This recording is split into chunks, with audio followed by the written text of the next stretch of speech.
इतना स्पष्ट कहना चाहता हूं कि भारतीय जनता पार्टी की सरकार है, नरेंद्र मोदी इसके प्रधानमंत्री है, और जब तक भारतीय जनता पार्टी की मोदी सरकार चल रही है, 1 इंच जमीन पर भी कोई कब्जा नहीं कर सकता। कल अपने सेना के जवानों ने जो 8 की देर रात को और 9 की सुबह को जो वीरता दिखाई है, मैं इसकी भूरी भूरी प्रशंसा करता हूं। इन्होंने घुसे हुए सभी लोगों को कुछ ही घंटों में वापस खदेड़ दिया और हमारी भूमि का रक्षण किया है। आज लोकसभा में प्रश्नकाल को विपक्ष के द्वारा चलने नहीं दिया गया। समूचा विपक्ष और विशेषकर कांग्रेस पार्टी के इस प्रयास की मैं घोर निंदा करता हूं। अरुणाचल में 8 की देर रात और 9 की सुबह घटी घटनाओं का हवाला देते हुए विपक्ष ने बहुमूल्य प्रश्नकाल को स्थगित करवा दिया। इसका कोई औचित्य इसलिए नहीं था कि पार्लियामेंट्री अफेयर्स मिनिस्टर ने स्पष्टता से कह दिया था कि 12 बजे इस देश के रक्षा मंत्री श्री राजनाथ सिंह जी इस विषय पर सदन के सामने अपना बयान रखेंगे।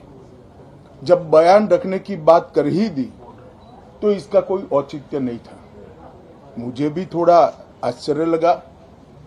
फिर मैंने प्रश्नकाल के सूची को देखा तो 5 नंबर का प्रश्न देखकर मैं इनकी चिंता समझ गया।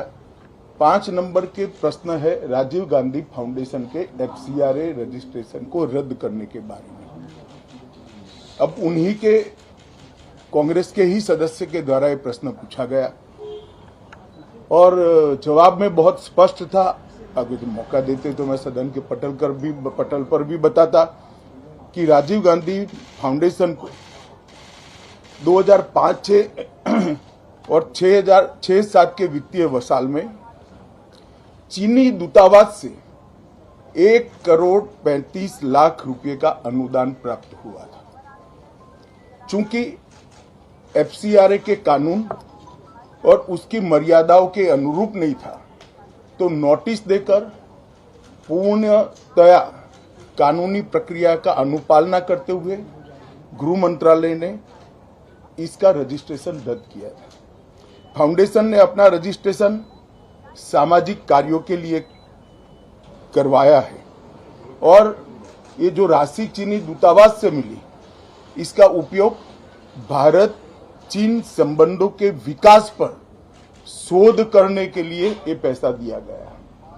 अब मैं कांग्रेस पार्टी को पूछना चाहता हूं कि इन्होंने शोध तो जरूर किया होगा, क्या उनकी शोध में 1962 में जो हजारों हेक्टेयर भूमि भारत की चीन ने हड़प ली वो शामिल था क्या?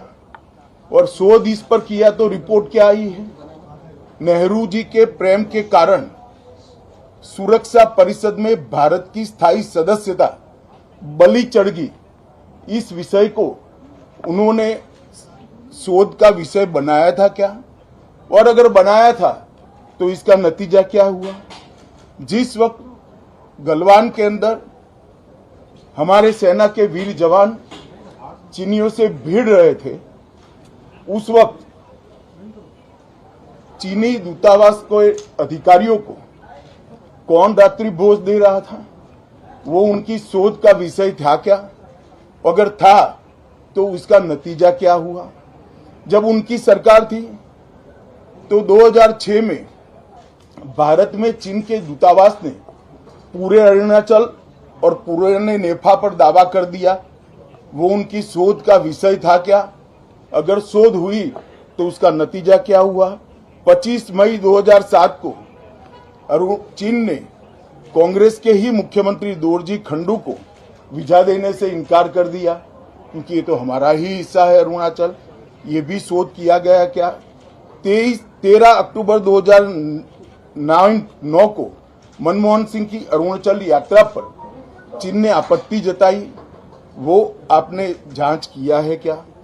और 2010 में चीन ने जम्मू कश्मीर के लोगों को स्टेपल्ड वीजा जारी करने की प्रथा शुरू की, ये भी क्या आपका शोध का विषय था? 2011 में कांग्रेस सरकार ने चीन की धमकी के बाद हमारे रोड और वाइटल बॉर्डर इंफ्रास्ट्रक्चर्स का निर्माण डैम चौक में रोक दिया। ये क्यों रोका गया, इसकी भी शोध की है। मैं कांग्रेस पार्टी को पूछना चाहता हूं, ये दोगला रवैया जनता के सामने नहीं चलता है। जनता सब देख रही है। आपके परिवार द्वारा चलाया गया फाउंडेशन, उसका FCRA रजिस्ट्रेशन चीन की दूतावास से मिले हुए अनुदान से समाप्त हुआ है। आपके ही समय में हजारों किलोमीटर भूमि अवैध रूप से हमसे हड़प ली गई है। आपके ही समय में हमें मिली हुई सुरक्षा परिषद की सदस्यता आपने निजी संबंधों को बनाने के लिए चीन की भेंट कर दी है। ये सारी जनता ये सभी विषयों को जानती है। मैं इतना स्पष्ट कहना चाहता हूं कि भारतीय जनता पार्टी की सरकार है, नरेंद्र मोदी इसके प्रधानमंत्री है, और जब तक भारतीय जनता पार्टी की मोदी सरकार चल रही है, 1 इंच जमीन पर भी कोई कब्जा नहीं कर सकता। कल अपने सेना के जवानों ने जो 8 की देर रात को और 9 की सुबह को जो वीरता दिखाई है, मैं इसकी भूरी भूरी प्रशंसा करता हूं। इन्होंने घुसे हुए सभी लोगों को कुछ ही घंटों में वापस खदेड़ दिया और हमारी भूमि का रक्षण किया है। राजीव गांधी फाउंडेशन के FCRA लाइसेंस रद्द होने का एक दूसरा भी कारण था। इस्लामिक रिसर्च फाउंडेशन के जिसका प्रणेता जाकिर नायक है, जाकिर नायक को पूरा देश जानता है, उनसे भी 7 जुलाई 2011 को 50 लाख रुपया राजीव गांधी फाउंडेशन ने प्राप्त किया था। मैं पूछना चाहता हूं, राजीव गांधी फाउंडेशन के कर्ता धर्ता जो कांग्रेस की फैमिली पार्टी है उसी के सदस्य हैं, तो आपको ये पैसा जाकिर नाइक ने किस मकसद के लिए दिया था, इसकी भी स्पष्टता देश की जनता के सामने होनी चाहिए। धन्यवाद।